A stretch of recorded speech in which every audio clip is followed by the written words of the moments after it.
Eh bien bonjour à tous et à toutes, Ben Tech, j'espère que vous allez bien. Aujourd'hui on se retrouve dans une vidéo, donc aujourd'hui je vais vous dire quel est le liquide contenu dans les water cooling. Les water cooling c'est un refroidissement PC à système avec un liquide, c'est bien mieux qu'un ventirad et c'est beaucoup plus esthétique. C'est composé d'un radiateur, d'une pompe, de tuyaux donc assez flexibles, pas dur non plus mais quand même assez robuste et un radiateur où contient le liquide qui va pouvoir, grâce au ventilateur, qui va pouvoir être refroidi. euh, voilà.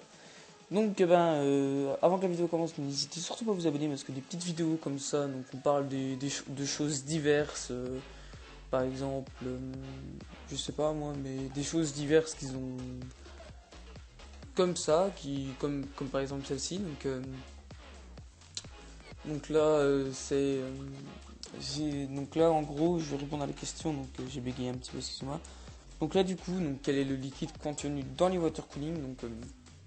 Déjà, c'est un liquide qui est pas corrosif. Donc du coup, c'est pas de l'acide machin. Ce n'est pas de l'eau, parce que sinon, ça pourrait faire du calcaire et puis c'est pas l'idéal.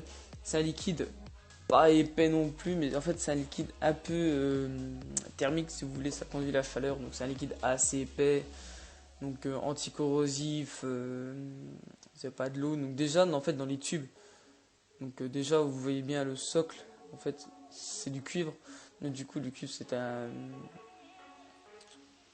il permet comment, c'est un conducteur thermique. Voilà, on a tous vu ça en techno, pardon. Voilà, que le cuivre, c'était un conducteur thermique. Voilà, donc du coup, par exemple, la chaleur du processeur va chauffer du liquide qui va retourner dans un des deux tuyaux et qui va être refroidi. En fait, qui va faire le tour de tout le radiateur. Donc, en gros, ça fait une sorte de petit serpentin. Donc, en gros, ça refroidit grâce au ventilateur. Donc, du coup, en fait, le radiateur, en fait, c'est des petites vagues, donc du coup, ce qui permet de conduire la chaleur. Donc, du coup, ça absorbe le frais, l'air frais, on va dire comme ça, des ventirades, du coup, ce qui permet de refroidir le liquide, le fameux liquide qui est contenu dans les water cooling. Voilà, je vais parler vite fait.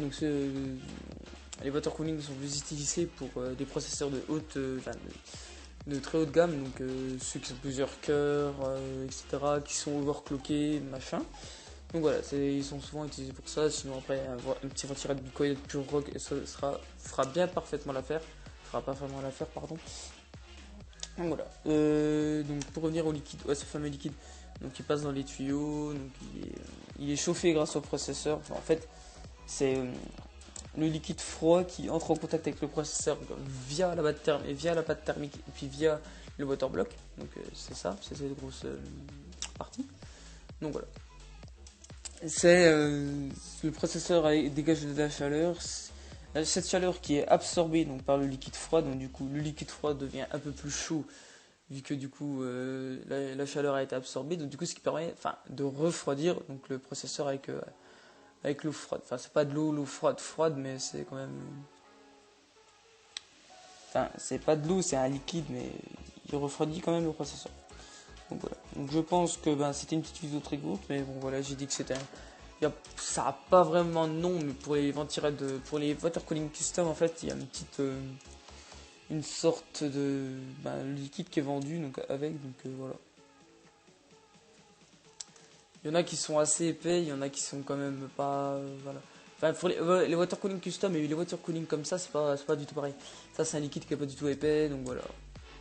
C'est un quelqu'un. Parce que bon, enfin, ça peut être. En fait, c'est un liquide déminéralisé, parce qu'en fait, on va enlever tous les minéraux, parce qu'en fait, les minéraux, c'est ce qui provoque le calcaire. Donc, s'il y a du calcaire dans le water cooling, l'eau va pas trop circuler déjà de une, et puis ça va pas être très très bon pour le water cooling. Après, c'est pas trop conseillé. Donc voilà. Donc je pense que j'ai fait le tour de qu'est-ce que le liquide contenu dans les water cooling. Donc n'hésitez surtout pas à liker cette vidéo, et puis mettre un commentaire et puis la partager si vous voulez la faire découvrir à vos amis. Puis moi je vous retrouve à la prochaine pour une nouvelle vidéo et bye bye.